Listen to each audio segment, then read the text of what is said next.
Please join me in welcoming Ali Gheissari, who studied at Tehran University and Oxford, and later taught at the University of San Diego. He has published extensively on the intellectual history and politics of modern Iran.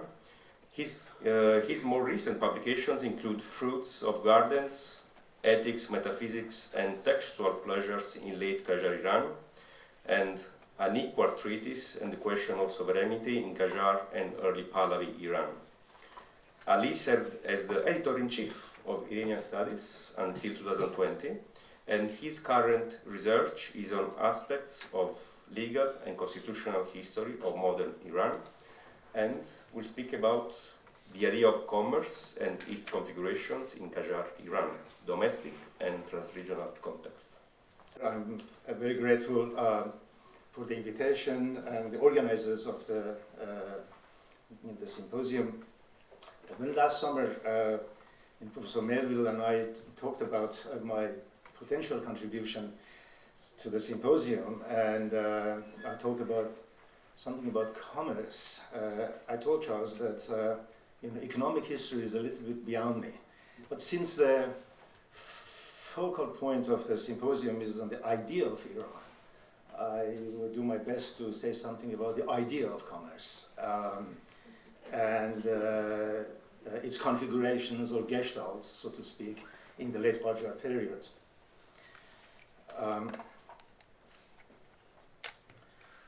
At the outset, perhaps we should note that a good deal of commerce in Qajar, Iran was carried out through several trans-regional routes of exchange and communication, through which not only goods and capital, but also ideas traveled, as we see on this map. And you can, at the risk of some oversimplification, you can distinguish the typology of the ideas from the British India circuit to the Caucasus, more radical, to the more romantic nationalism, so to speak, from the Ottoman circuit, and the Indian, of course, being much more into the British and Scottish political economy, constellations of concepts and values, even in the creative literature. The necessity of improving port authorities, railway, always comes out of India. And by the same token, you can run a typology of more radical and, in a sense, anarchist, in a kind of political philosophy sense of the term, from the Caucasus and so forth. Domestically, however, commercial life was usually impacted by the interactions between the state with greater or lesser presence and the merchants, also with greater or lesser presence.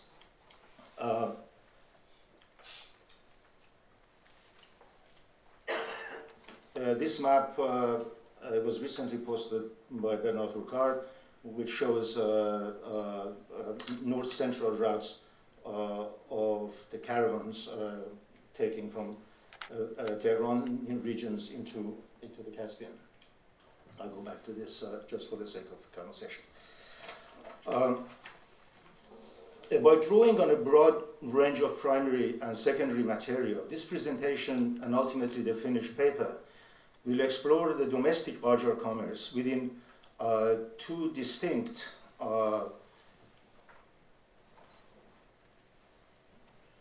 but interrelated domains of meaning and practice in terms of the ideational and the real or material factors in social life and transactions. In Qajar period, the state in many ways had a nominal, nevertheless normative presence whose materiality projected itself in greater or lesser extent on the maintenance of order within its often fluid domain, attempting to collect taxes as much as it could, and administering justice, which itself was subject to social and local variables, and often lacked uniformity. While the merchants who did their best to navigate this milieu by utilizing possibilities of supply and demand and surviving economic, political, and environmental, including public health, rough currents and periodic hardships that were often beyond their control. Speaking of sources, especially in regarding matters of private transactions, in good measure we need to rely on private papers. As I have argued elsewhere, in the 19th century, the Qajar state developed a broad range of dealings with several contemporary states, such as Ottoman, Russian, British, and the French, that had complex structures. By comparison, however, to the extent that we see elsewhere, Iran did not have a centralized archive that could be utilized in later research. For instance, in a hypothetical working day of the week during the Qajar period, it was not the minister who would go to the ministry, but the ministry that would go to the home/office of the minister. It was within the minister's personal and private space that most of the meetings and the bulk of the paperwork of his ministry were handled.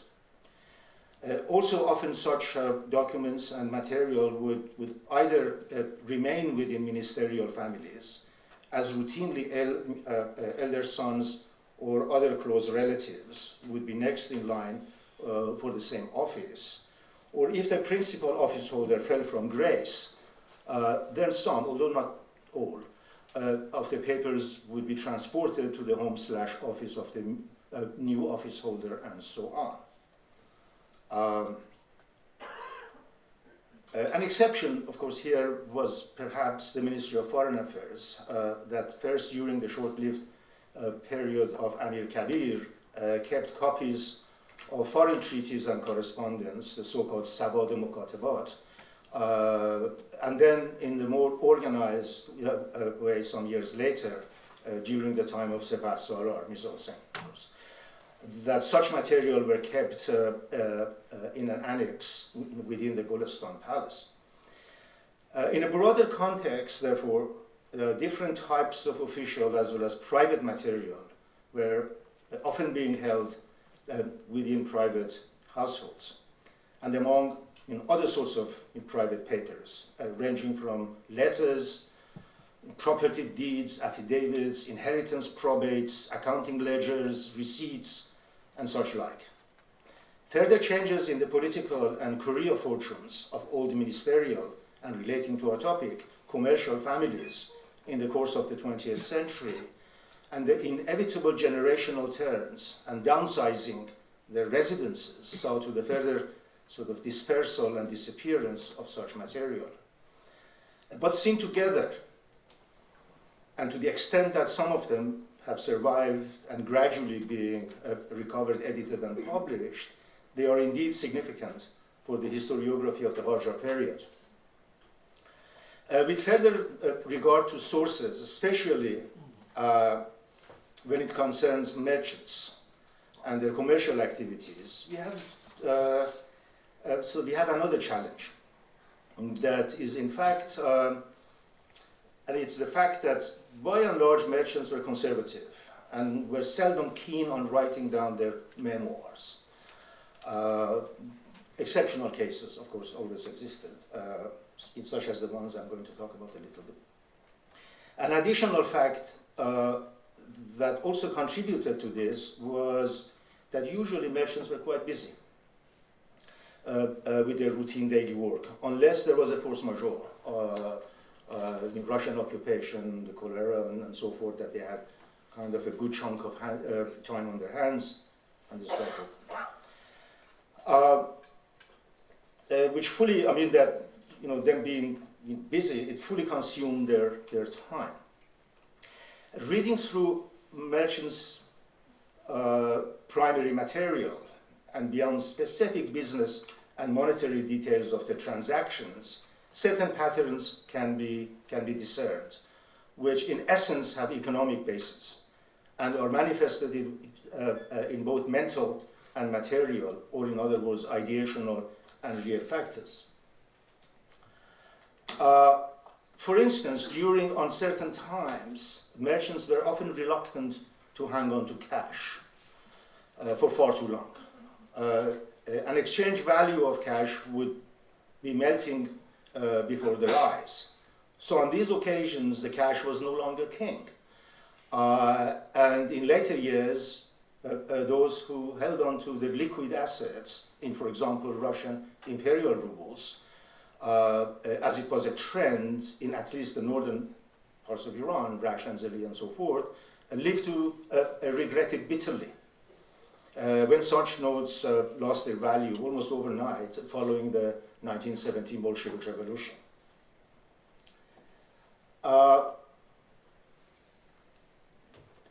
For example, one of those sort of mentioned memoirs that I was referring to, and I published parts of it it's earlier, and today I'm going to touch on some of the points, but move on to another sets of documentary material within the same cluster of merchants from Tabriz, Istanbul, and I will see.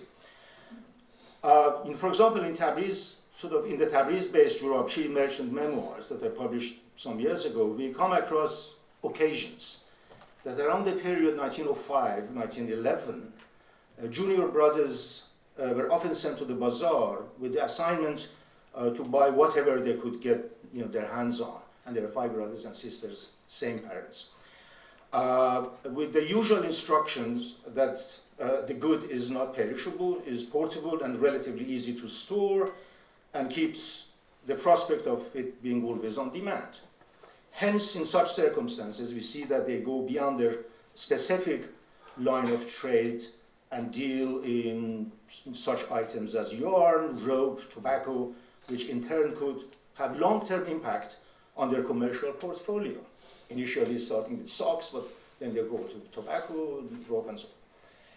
Which in this case, for example, one of the brothers branched out from Tabriz to Rasht, where around 1905 he sets up a tobacco processing plant and warehouse, although such moves often involved their own challenges, as local merchants were not always welcoming to newcomers setting up shop on their turf. Also, such moves by merchants could occasionally involve broader trans-regional implications that made their commerce more spread out without much prior planning or intent. And in such diversifications, almost always different life scenarios intertwined. For instance, in 1905, and again in 1908, further to the revolutionary upheavals in Tabriz, the Jurabchi brothers branched out to Rasht, and not all of them, the middle brothers. Where, as we saw, beside their main line of business dealing in socks, they also traded in other things such as tobacco. At the same time, Rasht, the nearby Caspian port of Anzali, experienced an influx of a sizable and diverse community of emigres from Russia, including Armenians and some Russian revolutionaries, of course, as a result of the 1905 revolutions in Russia. In 1909, Haj Muhammad Taqi, the eldest brother, joins his younger brother, Haj Reza, in Rasht. In fact, Haj Reza had already been going to Rasht on business since 1899. There, at one point, they bought 6,000 tumans, a sizable sum at that time, in worth of barat, or trade bills, in French francs, from an Armenian resident of Rasht, for less than their face value. The bills had been issued by a bank in Paris. The brothers sent the bills to Istanbul for collection on maturation dates. But soon they were informed by their associates in Istanbul that the bank was defunct, and the bills were bounced. Haj Reza waited another 4 anxious months. Then in January 1910, went to Istanbul, hoping in vain to cash the bills. The brothers lost in that investment, as well as an additional 1,002 months that they spent to collect it. In the meanwhile, Haj Reza in Istanbul counts the losses and buys an office and begins to run a profitable business. Apparently in 2 years they recovered all the losses. But Reza stays on in Istanbul while keeping his ties with Tabriz as well. At times traveling back and forth.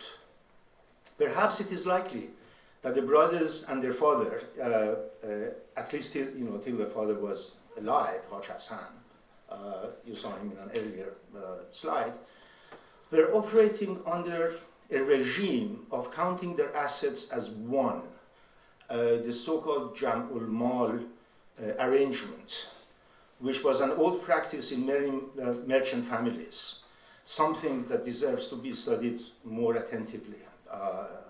I haven't come across any survey on this kind of potluck joint ownership. Of course, there was a pecking order, but it was everybody had a share.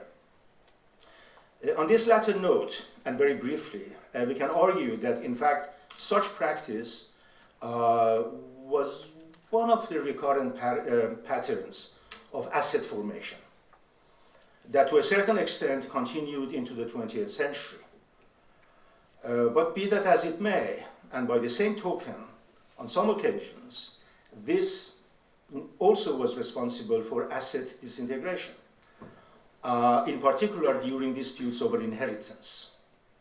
Moreover, and quite independent of this last point, the Islamic rules of inheritance alone could play a key role in asset dissolution, pretty much like a torpedo. The Jurabchis of Tabriz, this shows, in fact, younger generations and some of the middle brothers in the paternal house Haj Hassan in Tabriz. And the younger clergyman sitting in front is no less than Ali Sheikh al-Islam, Siqat al-Islam, I'm sorry, shortly before he was executed by the Russians following the 1911 occupation of Tabriz. He was one of the militant leaders against the Russians. So and the affiliation of this cluster of brothers with the likes of Sheikh al-Islam also signals their political lineage as well. Reza, who had already learned some Russian in Rasht, also picked up French in Istanbul.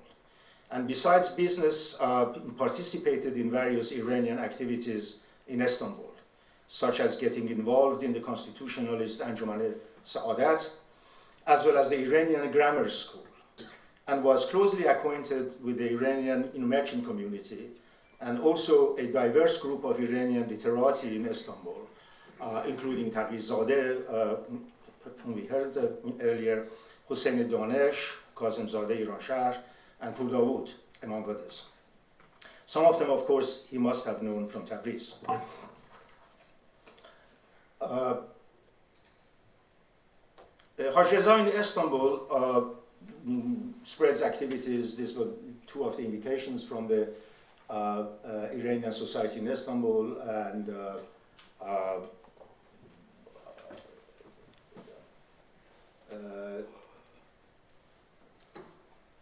the grammar school. And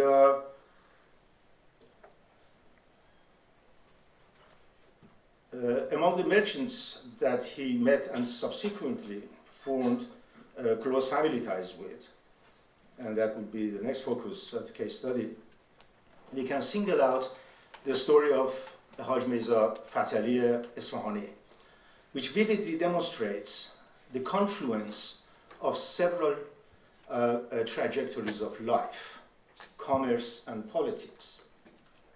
I'm a German historian, but I have become an Iranian historian through my work in an archive that has powered my research over the last decade. I've been working in a collection on Iranian history that is not well known, that should be much better known. I've come to the realization that one of the largest sets of documents on Iran's modern history is an archive located at the German Foreign Office in Berlin. This archive is both huge and forgotten. And the questions of why it is so big is something I will talk about today. Why it's forgotten is a whole other set of questions, but I'd be happy to talk about that in the discussion. Now, I discovered it a number of years ago. I was actually working on Ernst Herzfeld, and I went into the archive to kind of just do some exploratory work about German-Iranian relations. And I got started with the usual indexes, which had pages and pages of listings. So I started ordering these documents and reading them.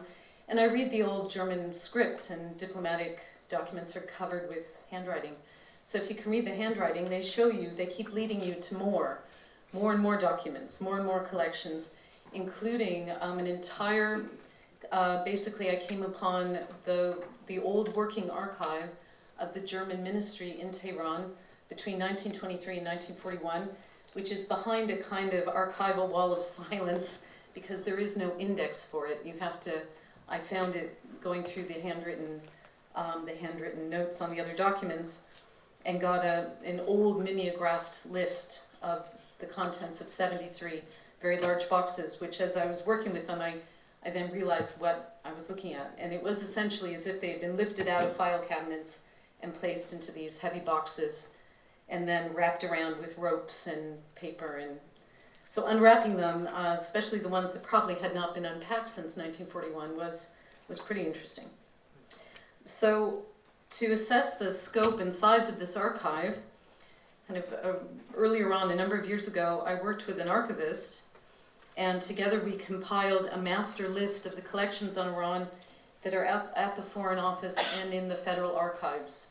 And this is just a list of like the different topics with like 10 cartons, 20 files, you know, a list. The list itself is 85 single-spaced pages long.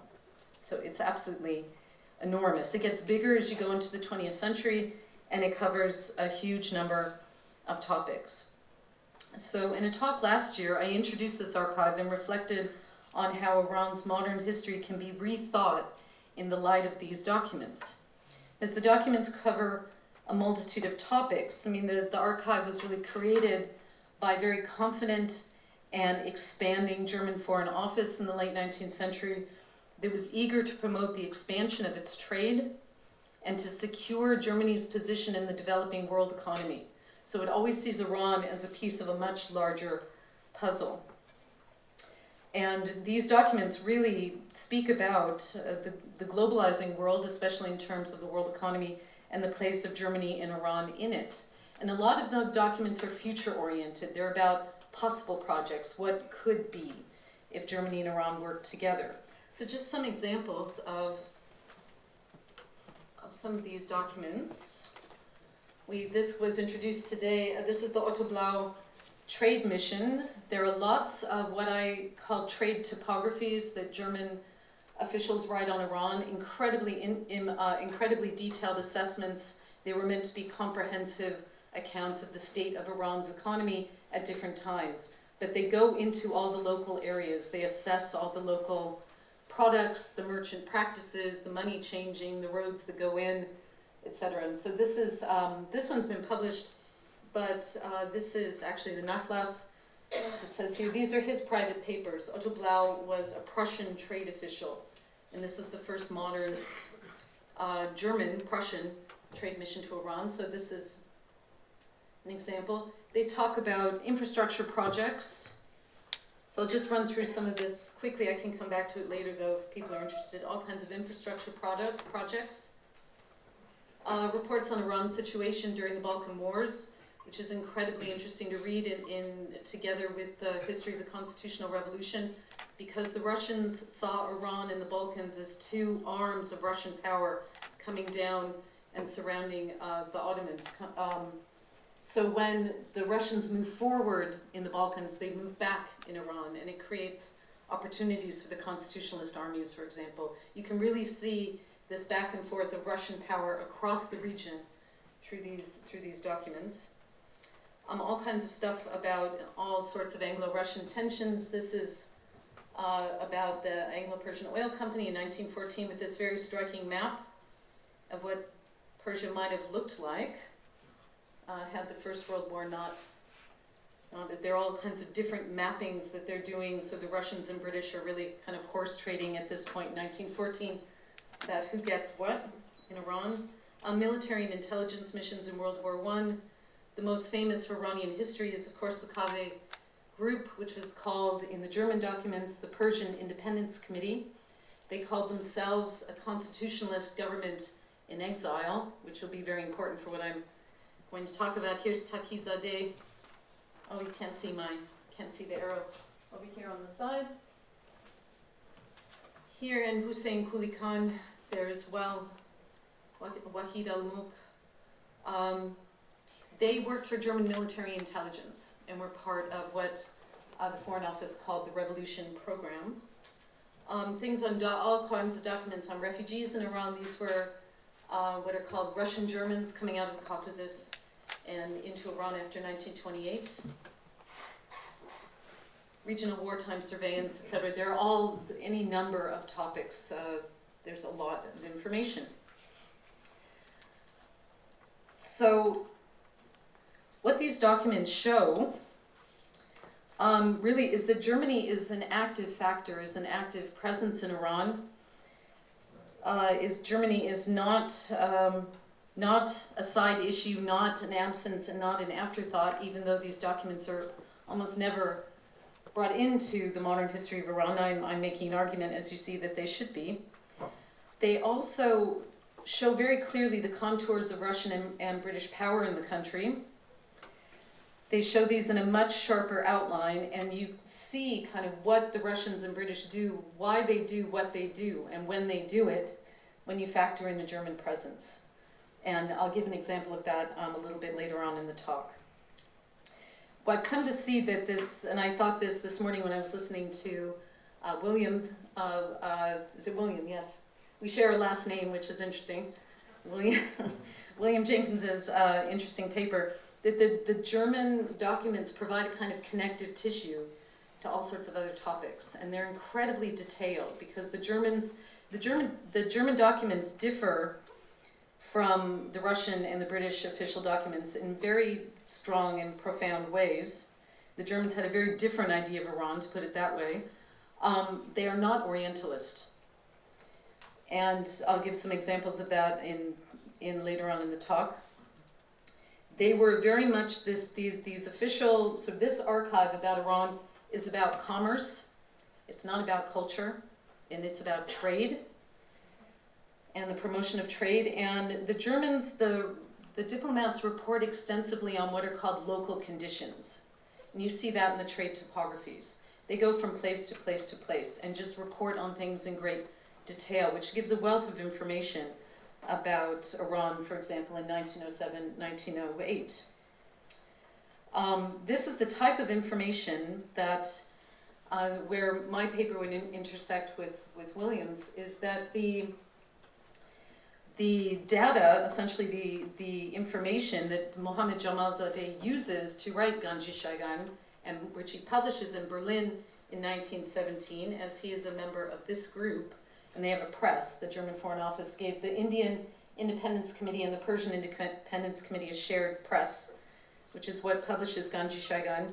He's drawing from a 5-volume, really enormous trade report of the state of Iran's economy in 1907, 1908. So the data that he's using is coming from one of these German sources, which was right there in Berlin, where he was writing his account. These documents are also, as I said before, very future-oriented, which is important. Okay, so British and Russian commentators often commented on Iran's Oriental despotism. Germans do not do this. They have a very different perspective, a different look at the country.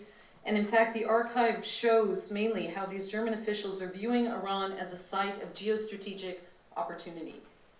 They say that Iran had been a site of world trade in the past, and perhaps with us together it will be so again. So they see their own interests furthered in this way.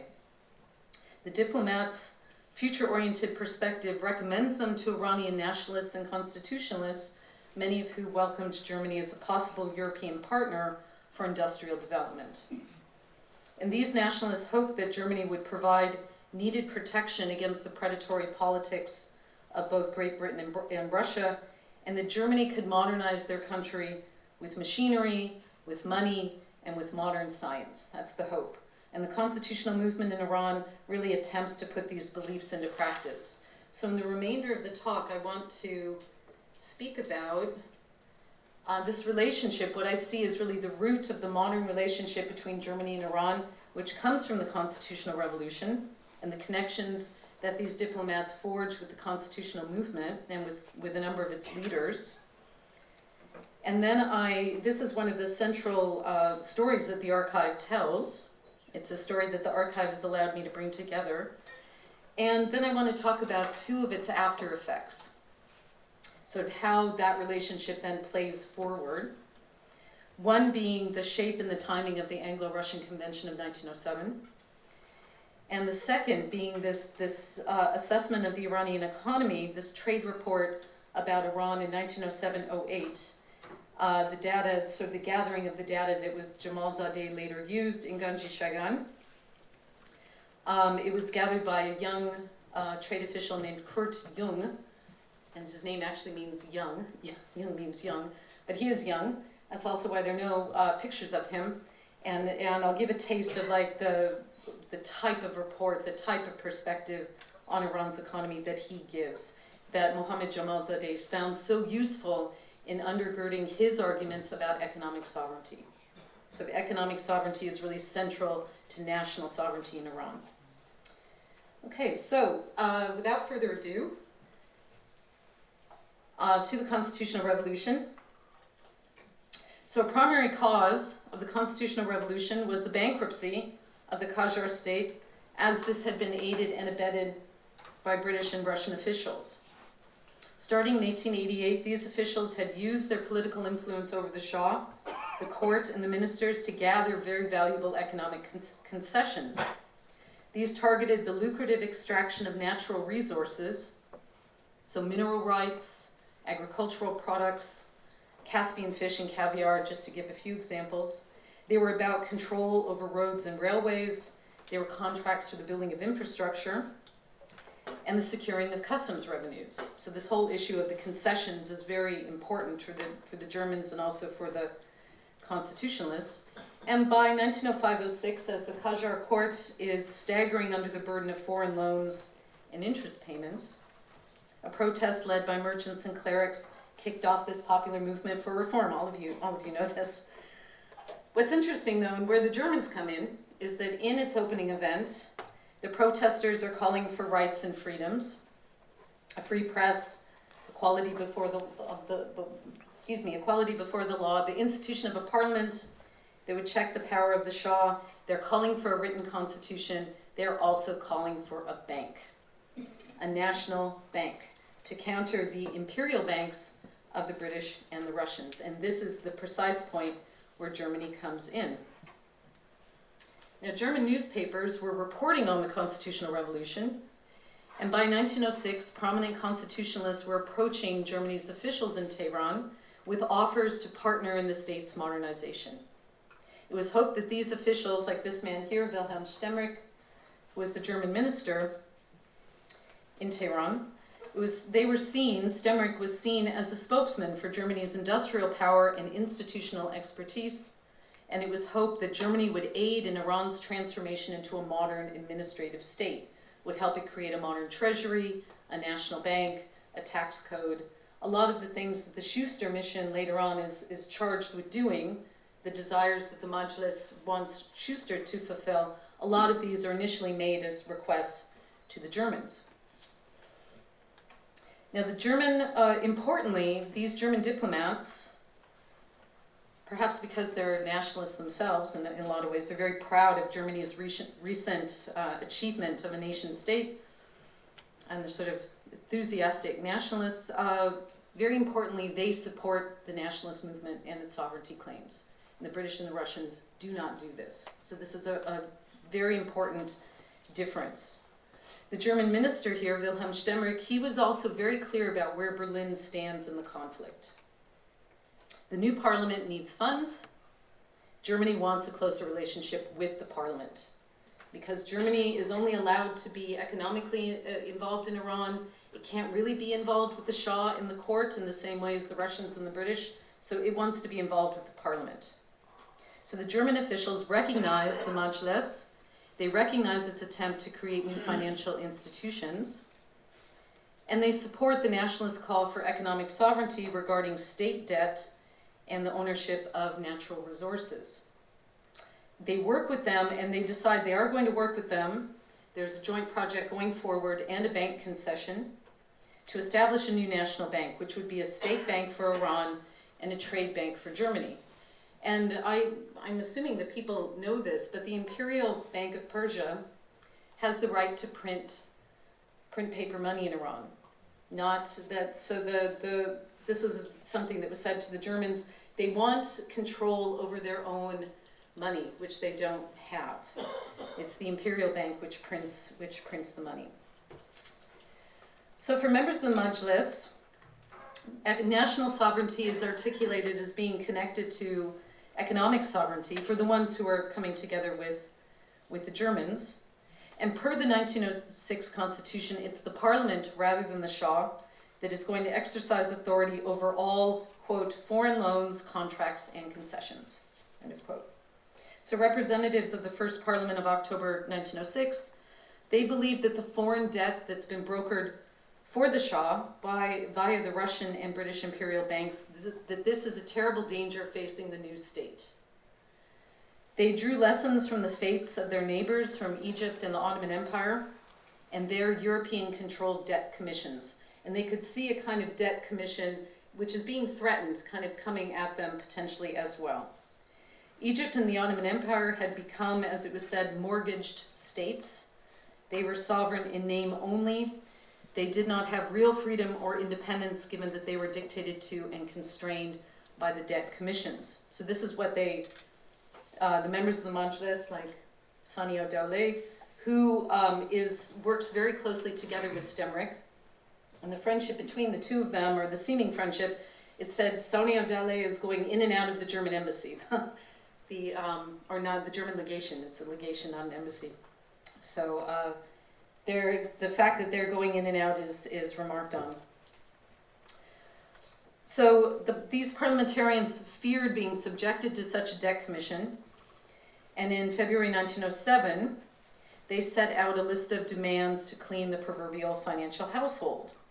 The, quote, prevention of any fresh loans from Russia or England, end of quote, was at the top of this list, followed by others. For example, that foreigners that were in posts controlling customs revenue, specifically the Belgian officials who currently held these posts, they should be removed, they should be replaced by administrators responsible to Parliament, and that a new national bank be established. So this bank concession was the key to the situation, as finances for the government, as well as the administration of what was now being called national revenue, rather than the Shah's purse, as well as the highly politicized issue of the terms on which the government would negotiate its lending.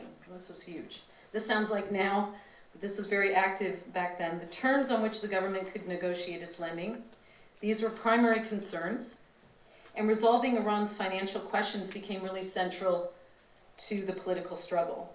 And success, it's not an overstatement to say that success or failure in this area, the money, the resources that the Majlis had available, could determine the course of the revolution. Now the Germans, for their part, they see the benefit of negotiating with this new set of partners, with the Majlis. They could collaborate directly with the Persian nationalist politicians and businessmen, thus gaining a kind of strategic edge. They now had their partner in the country.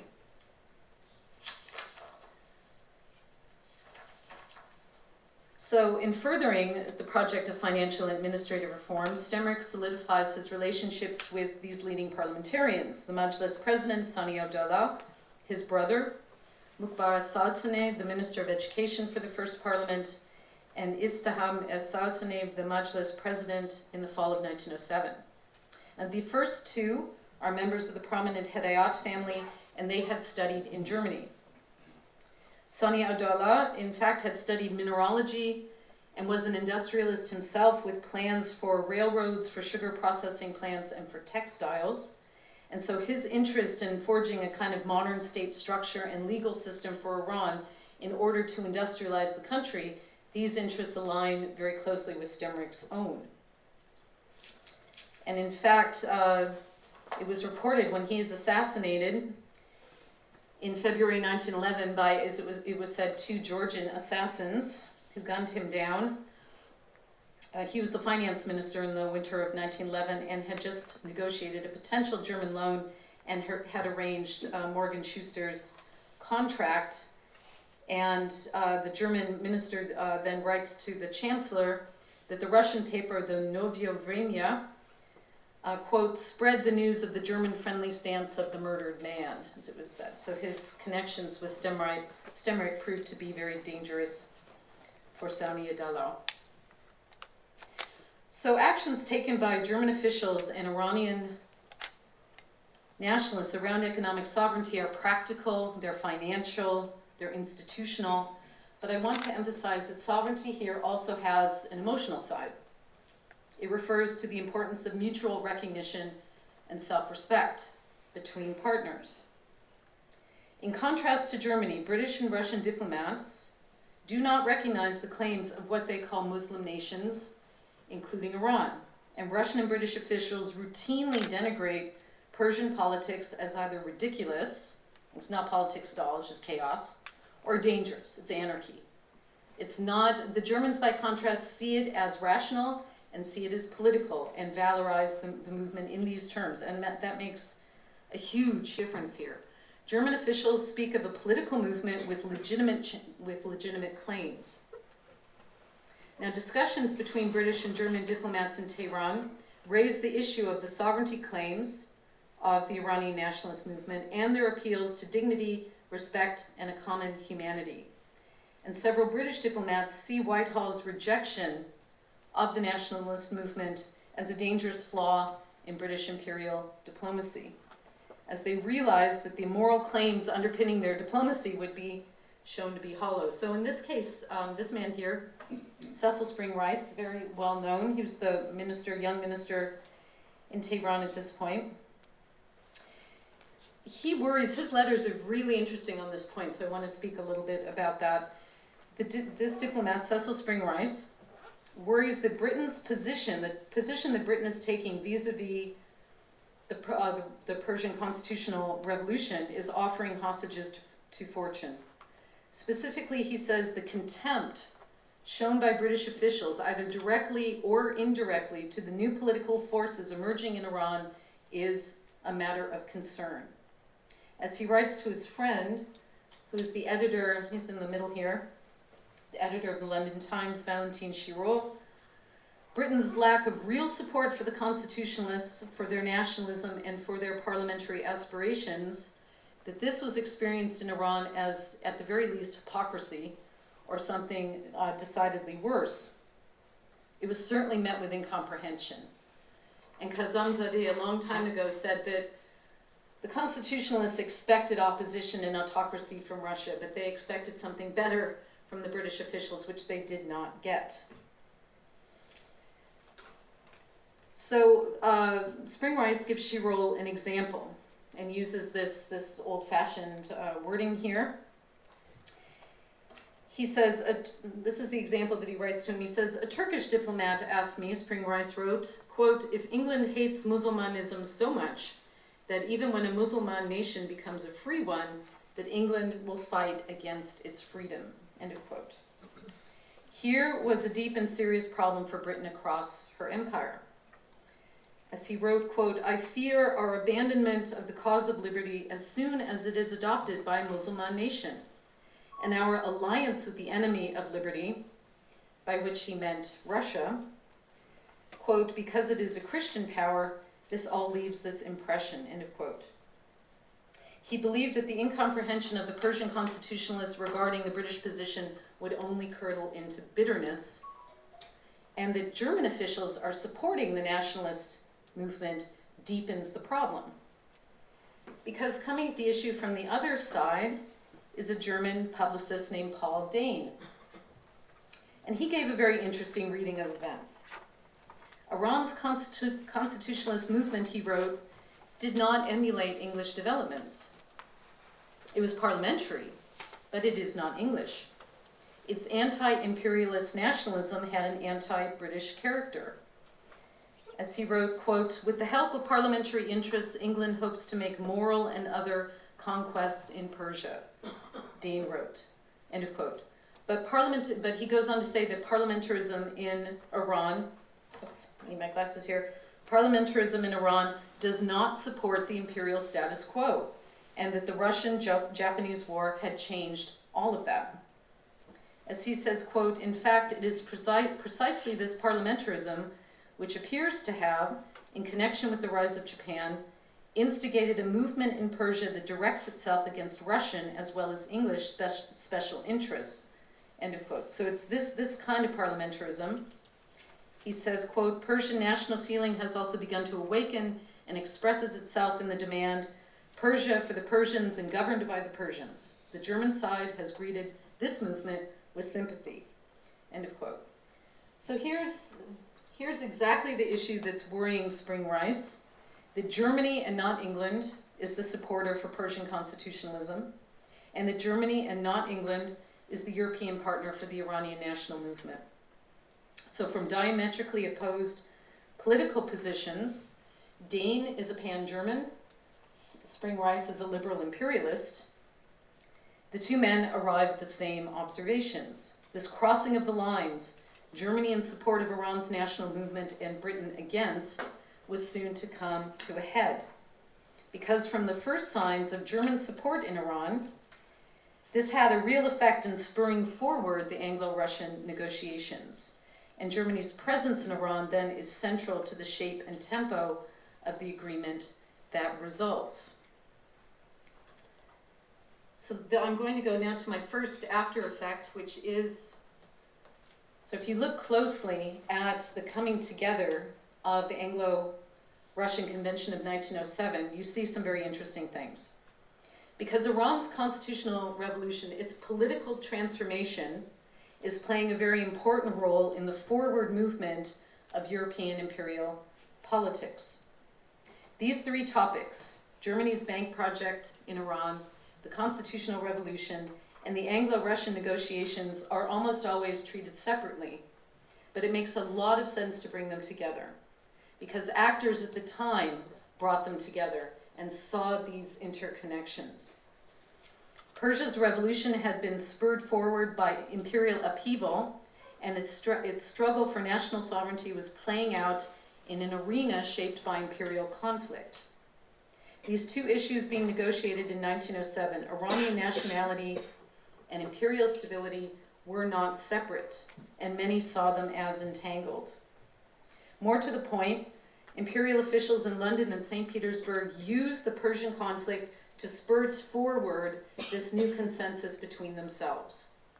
Arthur Nicholson, the father of Harold Nicholson, who is the British ambassador in St. Petersburg, plays an absolutely central role in all of these events. In fact, he's the designer, he's the architect of the Anglo-Russian Convention, and he explicitly connects these negotiations to an anti-imperial policy in Persia from the very beginning. So what historians have called a, quote, campaign of agitation against Germany and the German bank, end of quote, this is the drumbeat, and there's a press war that goes with it. These files in Berlin are full of all of these clippings, this press war, the drumbeat accompanying the Anglo-Russian negotiations toward their agreement in August of 1907. Neither Germany nor the constitutionalists were to advance, and the ties between them were to be broken. The alternate future for Iran, signaled by German involvement, was not going to be allowed to happen. So Spring Rice's letters from Tehran describe the strategy of what's called painting the German devil on the wall as a way to bridge the differences between the British and the Russian sides. The international press war on the German bank was certainly about the German devil. In fact, the British papers say that all of these German things are happening in Iran, whereas they aren't actually happening, they're on paper. They want them to happen, but they haven't happened yet. But the papers say that this has happened, look what Germany is doing. So they falsify the information. They're painting the German devil on the wall. So this international press war is certainly about that. Now, Spring Rice himself has his doubts about the Anglo-Russian negotiations, and he believes that the resulting agreement is going to be fragile. It's going to be incapable of bearing much weight. He was right on this. Given the animosities between the powers across their Asian divide and the lack of any real solutions to their differences. What they could agree on was the Persian situation. They could agree on the necessity of suppressing what both of them called Persian disorder. Spring Rice noted that here Britain would have the assistance, or at least the quiescence, of the Shah, and would have the enthusiastic participation of the Russians. As he said, quote, "My impression is that now Russia has successfully changed her constitution and got rid of her Duma, that she won't be very anxious to see another Duma next door and will take measures to get rid of it. As the Shah is of the same mind, they are two of a kind and they will act together," end of quote. And this proved to be a prescient observation. So at this juncture, two issues come to the fore. One is national and one is imperial. First, this famous third power policy, which was said to be a staple of Iranian foreign policy in the 20th century, does not begin with Reza Shah Pahlavi in the 1920s, but begins with the constitutionalist approach to German officials in the summer of 1906. And secondly, the consequences of Germany's recognition of Iranian sovereignty cannot be overlooked, because the Russians and the British agree on very little in Iran. But starting in 1906, they make common cause on two issues: suppressing the constitutional revolution and creating a common front against Germany. So the Anglo-Russian Convention, signed on August the 31st in 1907 in St. Petersburg, and completely over the head of the Majlis, they're not even informed until after it's done. This kills two birds with one stone. And this in Punch, they even sort of make light of this very serious point where Iran hears the cat, and the cat says, "I don't remember having been consulted about this," and that's sort of played for laughs, but it's actually a very serious issue. So the convention is not driven solely, lots of times it's said it's driven by the desire to block Germany, and it's assumed that this means Germany and Europe, but it actually means Germany across the Near East. It has an imperial rationale. It has a very specific Near Eastern referent in Iran.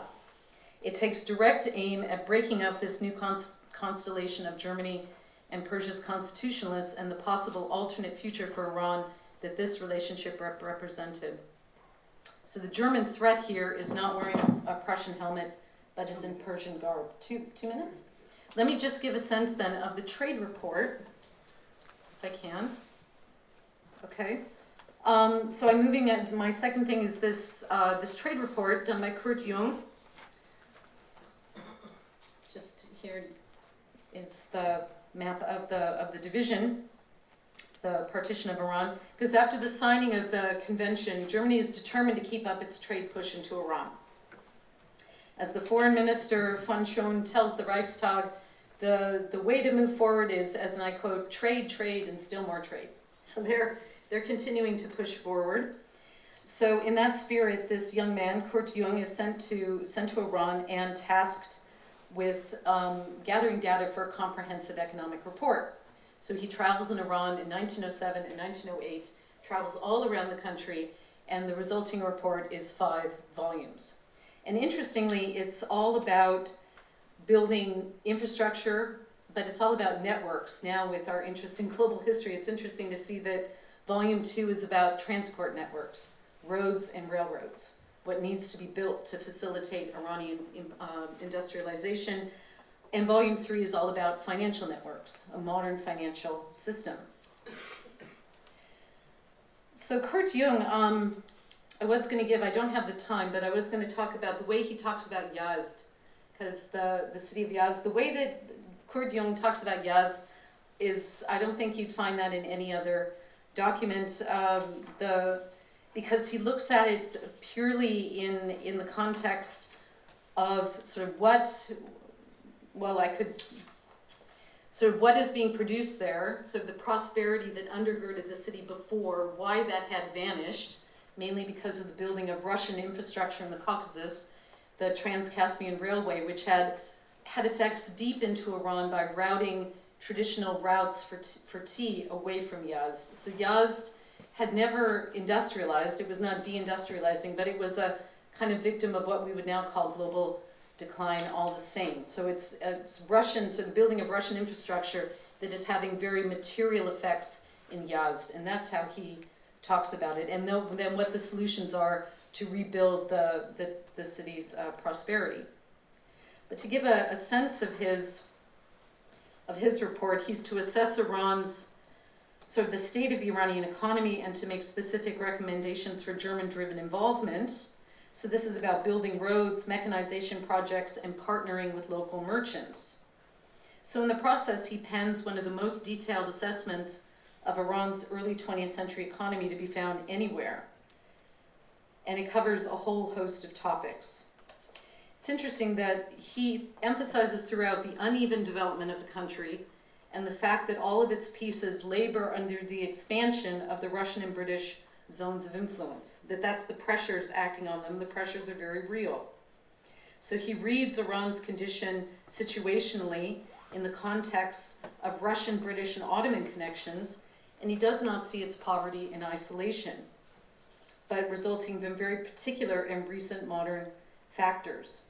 He consistently takes this bottom-up approach, valorizing these local conditions, and throughout he really shows how the processes through which the abstractions of great power politics really translate down onto the ground into very material realities for merchants, farmers, and workers.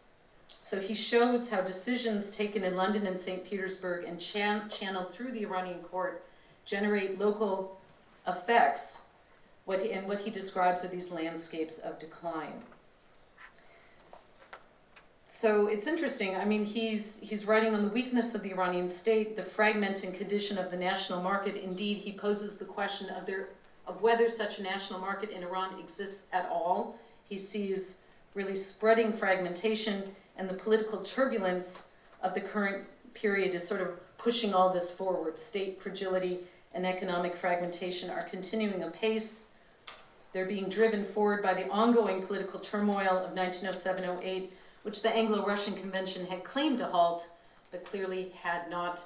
And many people, a lot of the German officials think that the Anglo-Russian Convention is a part of the problem. It's not claiming to halt the political turmoil, but pushing it forward. So since I've run out of time, just to conclude, and here's Mohammed Jamal Zadeh on the far side there, together with Reza Tarbiyat and Hassan Takizadeh. These are the editorial offices of KW in Berlin. And there's a lot of information. I've published a number of articles on this group. The World War I sources are huge, and what in the German documents is called the Persian Independence Committee is a really important part. The way they partner with the Indian Independence Committee, it gives a very interesting perspective on Iran's position in the war, and the way that they call themselves a constitutionalist government in exile, their statements of intent, kind of their manifesto when they formed themselves in 1915, all of that makes for very interesting reading. To conclude, that Germany's,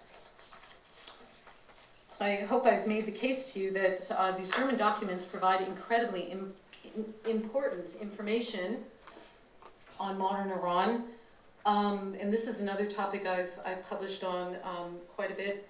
So when these projects that are thought out before 1914 really then begin to be realized in the 1920s, especially after 1928 and going forward, and the archive is full of this information.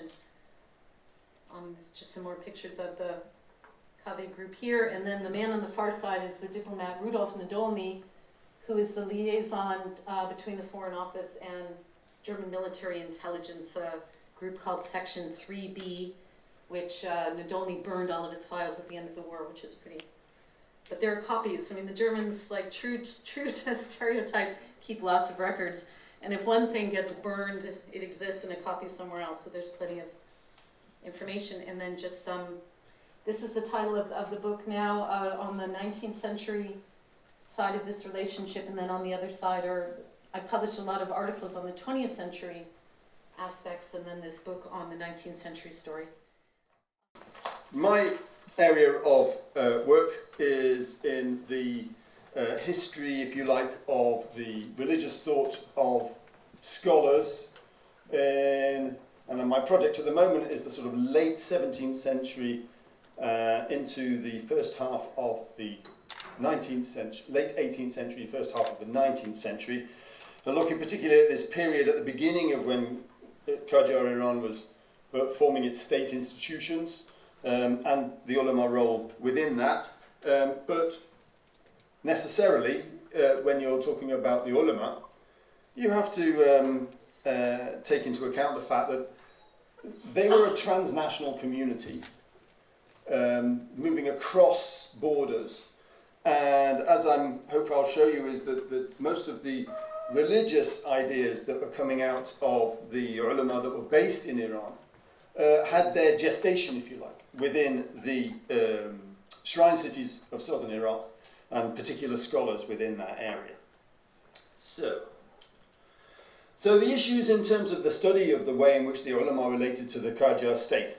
There's a number of methodological issues which we still have within the field and which we're still trying to work through. First of all, there is the idea of back projection. This is the accusation towards certain scholars who understood the role of the ulama in the 1960s and 1970s and their role within the revolutionary movement, and attempted to find the roots of that in the way in which the ulama behaved in the early 19th century and afterwards. So explaining that the ulama became a natural opposition force within the early Qajar period, and attempting to trace those ideas is a methodological sort of element of the issue that of how to study this period.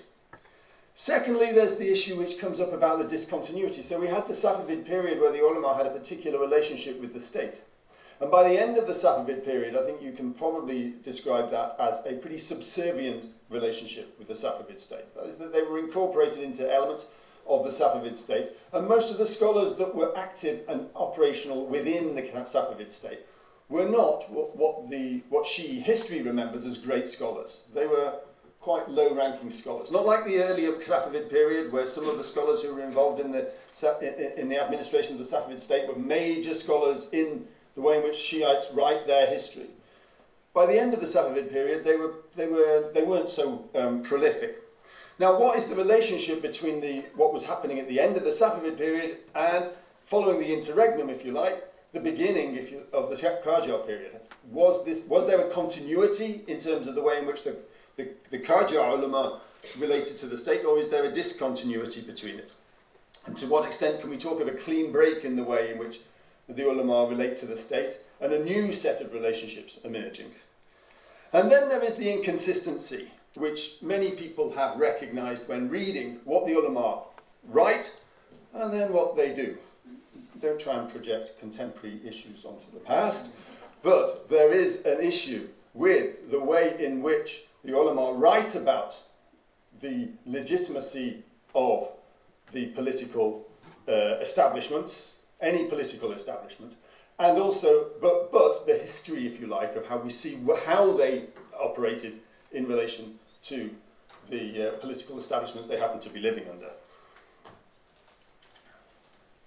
In terms of the broad sweep of Qajar history, the areas that have been picked out by researchers so far as the points at which the ulama became particularly important for the way in which national political events emerged, they're normally highlighted as these. You've got the Perso-Russian Wars, both the first and the second, and the way in which the ulama sometimes participated, actually went to the front themselves during some of those wars, but certainly the way in which they provided fatwas describing some of those as a jihad.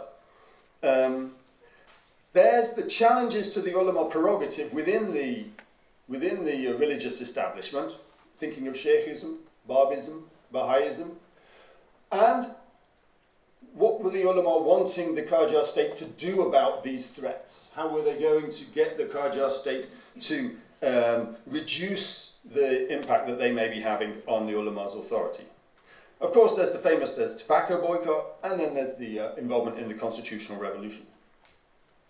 Now, all of these, I would argue, can be questioned in one way or another, but my interest in what I'm going to talk about today is primarily in the perceived inconsistency, if you like, between what the ulama say about what they write, effectively about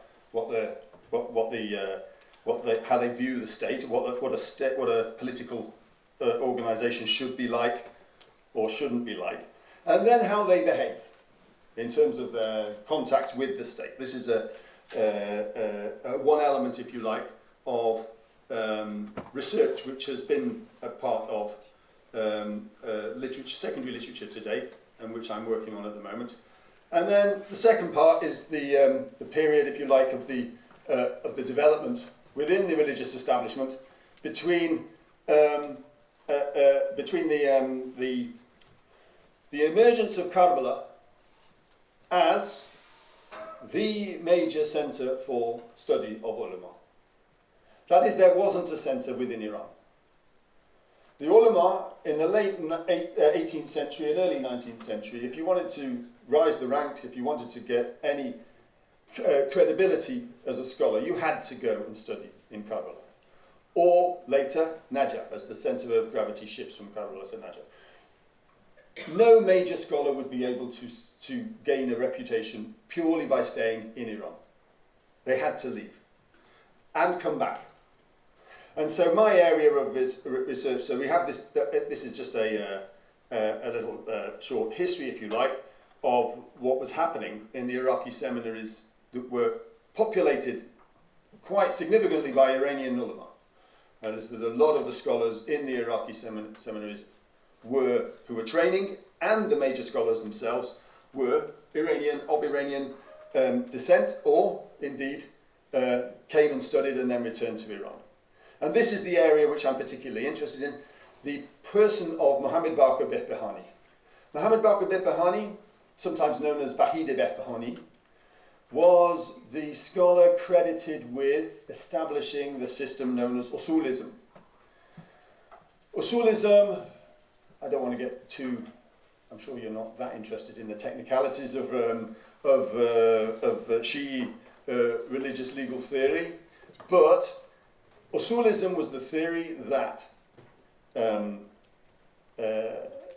mujtahid who had gained the level of ijtihad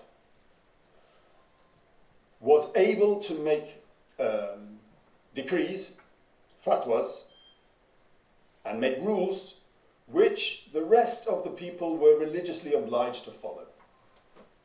It was a system in which that person gained a level of authority in the individual's religious life, which made their rules of the same status for the ordinary believer as revelation. In the sense that following a mujtahid, doing taqleed as it was called, is essentially following what the mujtahid says without knowing why they say it. And that's how it's defined in the books of legal theory. You follow a mujtahid's rule because you're not qualified to do the investigation yourself. You entirely pass over that responsibility to the mujtahid. And your responsibility before God has been fulfilled by following the mujtahid. The mujtahid's responsibility before God, he's in a bit more of a precarious situation, because he has to justify why he has done that, and he will have to on the day of resurrection, to demonstrate that he tried his hardest in order to find a rule to provide for the ordinary believer. The ordinary believers, they've fulfilled their duty by following the rule of the mujtahid. That theory, which was established, if you like, or re-established by Muhammad Baqir al-Behbahani, is the one which most people trace as laying the foundations for ulama power within the Qajar period. Most secondary sources and primary sources say that this theory enabled the the religious scholars to assume a position of authority within the community after having had a sort of a closer alliance with the Safavid state. They are now proclaiming their independent authority within Qajar society. There's ways in which you can break that down, but that's the sort of area. I wanted really to just go through a few examples, if you like, of Iranian ulama who trained in the Iraqi shrine cities, to give you a flavour of some of the biographies of ulama and the way in which they were training, learning their skills, developing their intellectual pedigree, if you like, in the Iraqi context, and then returning to Iran and what they did. And the main thing is that there's no single set of ways in which an alim, a scholar who was trained in Iraq, related to the state. There were lots of different ways in which they did it and maintained their authority within society. These are some of the scholars. I'm not going to go through them all, actually. I'm going to pick out just a few of them. But these are all scholars who were Iranian or of Iranian descent, ended up training in southern Iraq, and then got involved in political and social activities in Iran. They're all students. They are all students of Vahida Behbahani. Yes, they all studied with Vahida Behbahani at some point or other. So I'm sort of developing this theory that Vahida Behbahani, although he never says this, seemed to have a program of activity in which he was training scholars in this theory of usulism. And these scholars would then move from Karbala, where he was based, back to their hometowns normally. And this encouraged the spread, if you like, of scholarly authority through the activities of these individuals. And it's almost like these individual scholars had particular responsibility for taking on the leadership in particular cities. So Muhammad Saleh Baraghani was a very important scholar based in Qazvin. He went to southern Iraq, studied with Vahid, returned and became a major scholar in Qazvin. Muhammad Baqi Shafti, I'll talk about in a minute, was the major scholar in Isfahan. Mahdi Naraqi, and then his son Ahmed Naraqi. Ahmed Naraqi is famous, of course, as supposedly the person that first introduced the notion of Velayat al-Faqih into Shi'i legal thought, and many people trace the ideas of Velayat al-Faqih back to Ahmed Naraqi's work. He was active in Kashan and was essentially operating within the Kashan area. Mirza Abu al-Qasim al-Qummi, he wasn't from Qom originally, but he ended up in Qom, and that's how he gained his name and lived there for many years and was the major mujtahid. So each town was beginning to have its own mujtahid, who was trained by Vahida Behbahani, and therefore promoting and expanding the areas of usulism in Iran, having been trained in Iraq. If we look something just at Mirza Qummi, I have a little history of his life there in the interest of time. I won't go through it all, but he spends time in Iraq before he moves to Qom, sometime in the 1780s. He had a good relationship with Fath Ali Shah, in which there was close patronage as well as advice, which was given. He died in 1815. This is his grave in the late 19th century. His works included this very important work of Qawanin al-Usul, which it takes the theory of Behbahani and then puts it on steroids. The theory of Behbahani was based on the idea that knowledge is really difficult to get hold of about what God wants us to do.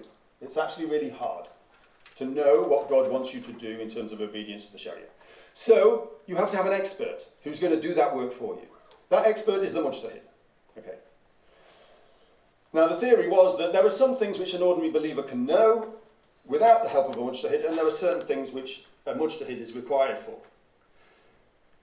Mirza Abu al-Qasim al-Qummi puts forward the idea that there's really hardly anything that an individual believer can know. Really, really very, very slim areas. The idea is that they made this the distinction between ilm and zan. Okay?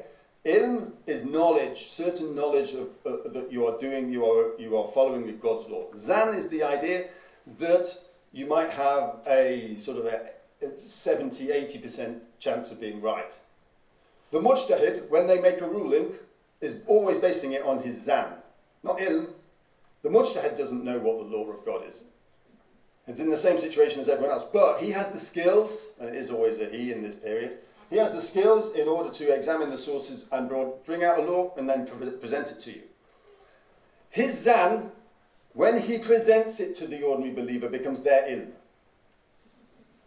Now for Mirza Qummi, the amount of areas that an ordinary believer can come to a certain knowledge about the law is very, very slim. They need the mujtahid for everything, which enhances the power of the mujtahid.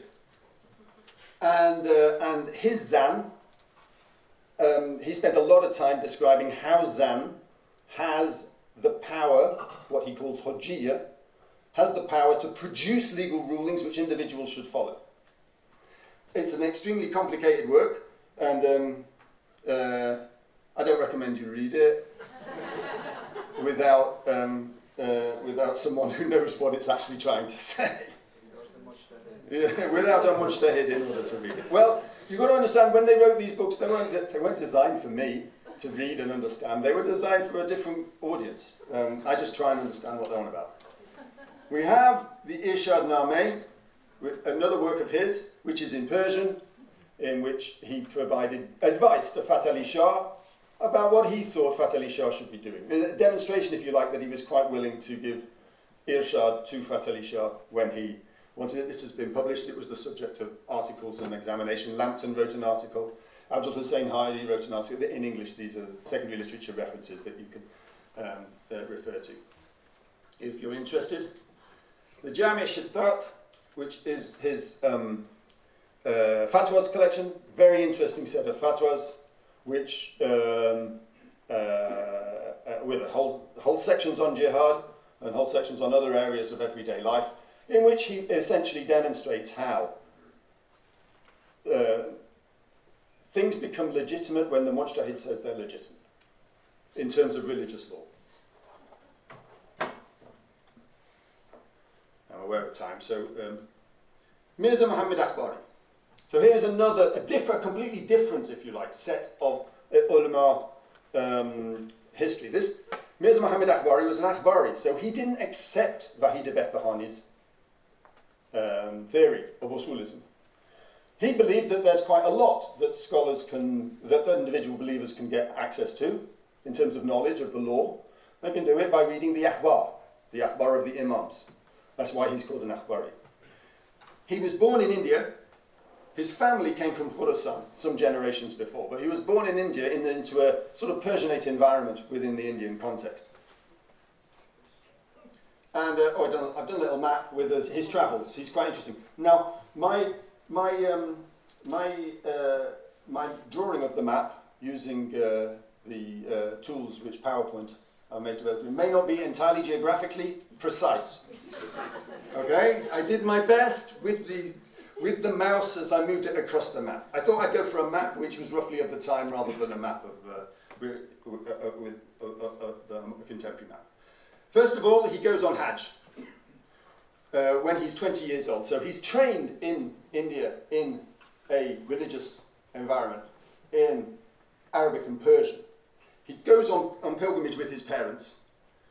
After completing pilgrimage, on the way back, the boat stops at Muscat. And his parents die. Both parents die within quite close time with each other. So he's now an orphan. What's he going to do? Well, he decides, first of all, that he's going to take his parents to Najaf to be buried. You know, since they're there. If they'd have died in India, he might not have done this. But when you're in the region, you may as well take advantage of that facility. He took his parents to Najaf, and he stays in Najaf and begins to study. He studies with Wahid Behbahani, and decides that Wahid Behbahani is completely wrong. about his theory. So he then, we're not sure whether he already thought that or whether his encounter with Wahid was so negative that it turned him against him. But he goes studying in Najaf, but he becomes quite unpopular because he's promoting Akhbarism at a time when Usulism is powerful. He eventually leaves, he studies in Najaf and Karbala, and eventually leaves and goes to Tehran. In Tehran, he's there, staying there, and gains quite a following for his Akhbari with at least a small group of supporters. And while he's there, the first Iranian-Russian war breaks out. And I'll talk about that in a second. He is engaging in public debates in Iran with various people. Eventually he has to leave Iran because of the Usulis in Iran being frustrated with him. He goes to Baghdad. He lives the rest of his life in Baghdad, where in 1817 or 1818, we're not entirely sure, a huge mob rise up against him, raid his house and kill him and one of his sons, and we still don't know where he's buried. They say he's in Kazimane. He wrote, before I turn on to his rather controversial, I've done a lot of work on him, so you're going to get quite a lot of him, so I'll try and be as brief as possible. He wrote a huge amount of work. I mean, over 170 titles accredited to him. He was, by all accounts, not a very personable scholar. A lot of people didn't like him. He seems to have come across as slightly arrogant. He was trying to revive a school of thought which had died out, that was no longer popular. He went into great lengths embarking on vitriolic attacks on the new orthodoxy of Usulism. Here we have a manuscript of his in which his name has been scrubbed out. And he really attacks the notion of the authority of someone who is what they call the Shira'it al-Ijtihad, the ability to perform ijtihad. He also wrote a huge amount on magic, on what they call the ulum al-gharibeh. This was another area which is over 15 works of his are on in Arabic and Persian on letterism, numerology, and he's supposedly responsible for this very famous book of spells, the Dawa'ir al-Ulum. And those two areas, the Akhbarism and his interest in the Ulum Ghariba, come together in the famous story of how he promised Fath Ali Shah during the first Iran-Russian war that he would bring him the head of Tizianov, Pavel Tizianov, in 40 days. And if he was successful in bringing, by magic, he was going to bring his head by magic. If he was successful in that, would Fath Ali Shah make Akhbarism the national creed of Iran? He retires for 40 days to Shah Abdul-Azim, and he locks himself in a room. Many of you will know this story already. He makes wax dolls of Tizianov and stabs them in a voodoo-like fashion. One story says he had a picture on the wall which he made of Tizianov, and he was throwing daggers at it. So he secludes himself, and by coincidence, or if you believe in magic, by magic, Tizianov is killed in Baku when he he's trying to accept the handover of Baku to the Russian forces. He's killed, and his head is brought just within the 40 days to Fath Ali Shah. Mirza Muhammad says, now it's time for Akhbarism to become the ruling creed in Iran.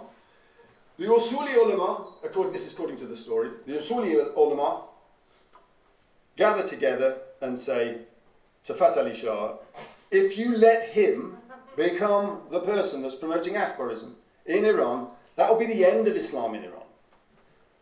Because he's unhinged. And you need people who are rational and are going to be able to run the system in a sensible way.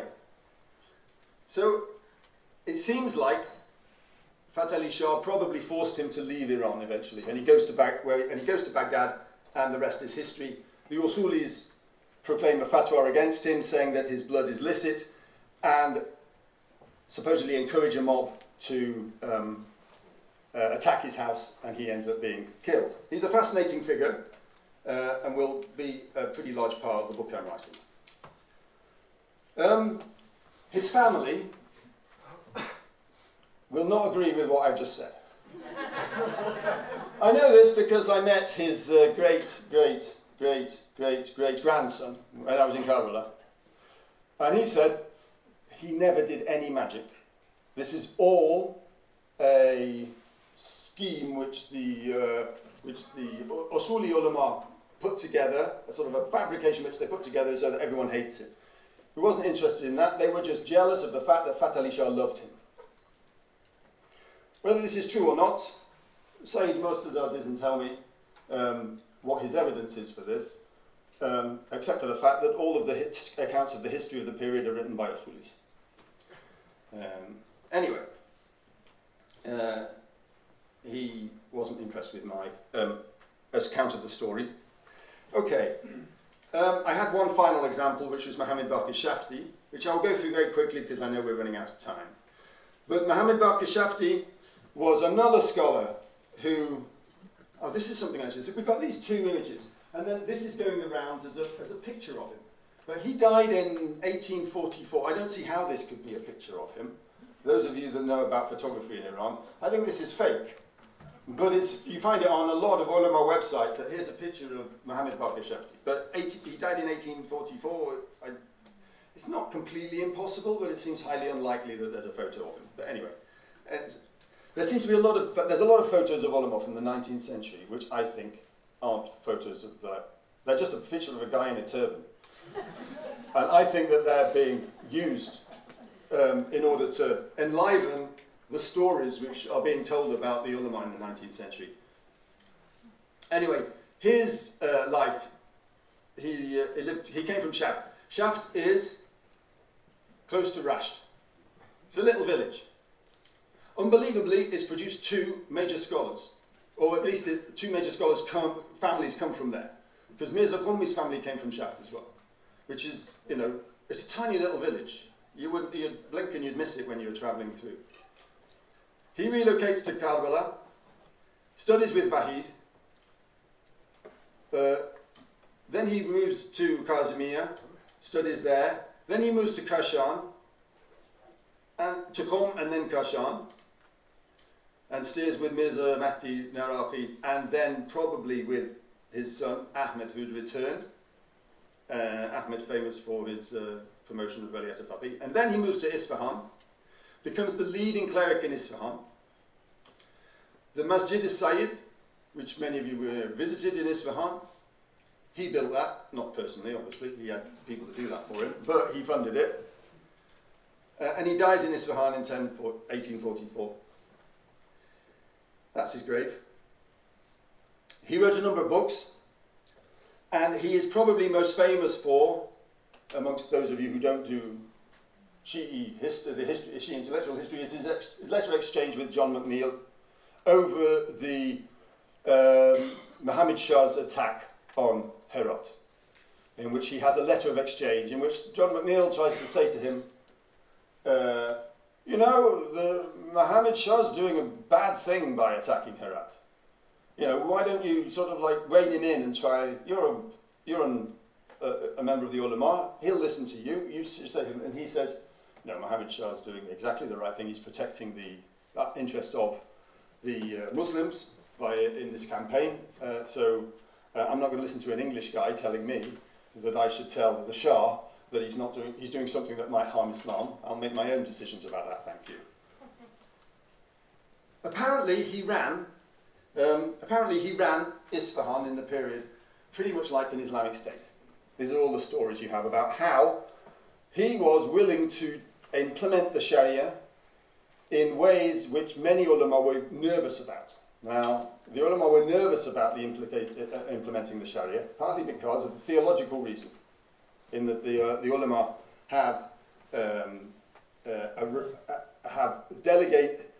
do not always have a delegated right in order to implement the Sharia, all areas of the Sharia, in the absence of the hidden imam. But he seems to have been quite happy with doing this, and his risala on Iqamat al-Hudud, this is the implementation of the Hudud penalties, talks about how this is legitimized. Apparently he's responsible for the death of between 60 and 120 people. However, the biographical dictionaries say that he felt really bad about each one. That anyone he had to inflict physical pain on because of the Sharia, he felt really bad. He fainted sometimes, he would cry. It really affected him. But it was his duty in order to carry it out. So conclusions. So Fatih Ali Shah and Muhammad Shah clearly wished to have the ulama on their side. They courted their support at various points. But the ulama were quite willing to say no to the Shah. They weren't going to just be servants of the Shah. They were quite willing to say no. We have very many instances of how the ulama said no to the Shah when they asked them certain things. So the ulama support was always conditional. Different ulama had different conditions, but one of the conditions which they all had was that you have to allow us to operate the areas of the Sharia that we think should be operative. Now, they varied between different ulama as to how much of the Sharia should be operative, but anything which prevents us from operating those areas of the Sharia that we think are valid during the occultation of the Imam means that it's not going to be, you're not going to get our support if you try and stop us doing that. There's no legitimacy, but there is a practical acceptance of support when appropriate. And you always, whenever you get, maybe this is just because I'm reading mainly ulama sources, you always get the impression that the ulama were the senior partners in any discussion with the Shahs. That the Shah was coming to them to ask them for advice. The Shah was coming to them to ask them if they should do this or that. The Shah was coming to the ulama to ask them for permission to do something. And the ulama were the people that were actually providing the advice or the legitimation when appropriate to what the Shah was doing. And that they definitely saw themselves as, in the grander scheme of things, which is about this life and the next life, they saw themselves as the superior partners. And I'll stop there. Thank you very much. I'd just like to reiterate my thanks to all the participants and also to the audience and your questions and your engagement with this. I want to remind the speakers that they will be required to send me a copy of their papers for publication, which may take a little while for all of us, but is definitely a firm commitment to see this through, and I think it will be an extremely interesting volume judged by what we've heard so far. I'd like to reiterate my thanks to Fatima for all her help and advice in putting the programme together. And really to the foundation and the founders of the foundation, or the founders of the idea, among whom I know is Sarah, really for having this idea, because it's a very productive way of looking at history. It seems to me over a long period. It's not simply let's have a conference on the Seljuks, let's have a conference on the Mongols. It's a series of conferences with a theme, which is addressing the idea of what Iran is to the British. We've heard a lot about how marvellous the British are, quite rightly. I'm going to get another of these pin books with a British flag, because I'm a nationalist as well, you know. I mean, the British are allowed to be awful, just like everybody else. I think we've had a go at everybody, really. And we haven't had enough of a go at the Iranians, because if you read what the British think about the Iranians, it's pretty frightful. But anyway, I think we've covered a lot of ground, actually, quite rightly, because I said at the beginning, of course, this is an important period. It's a long period, and one that generates so many aspects of opening up the country, as we said, to the foreigners and the Iranians themselves to become aware of the wider world outside.